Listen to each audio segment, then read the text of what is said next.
আসসালামু আলাইকুম দর্শক, আপনারা দেখতে পাচ্ছেন ভয়াবহ দুর্ঘটনা ঘটে গেছে ময়মনসিংহের গোপালপুর এলাকায়। এই ঘটনাটি ঘটেছে। দুবাউরা একটি গাড়ি এবং শেরপুর থেকে আগত একটি গাড়ি।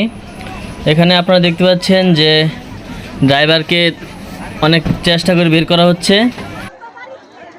ড্রাইভার অনেক আহত হয়েছে, প্রায় মুমূর্ষ অবস্থা। ড্রাইভারকে বের করার জন্য জনগণ আপ্রাণ চেষ্টা করছে। আপনারা দেখতে পাচ্ছেন যে দুবাউরার আগত গাড়িটি অনেক হতাহতের ঘটনা ঘটেছে, অনেক মানুষ আহত হয়েছে। আপনারা দেখতে পাচ্ছেন আশেপাশে রক্তের ছিটে ফোটা পড়ে আছে।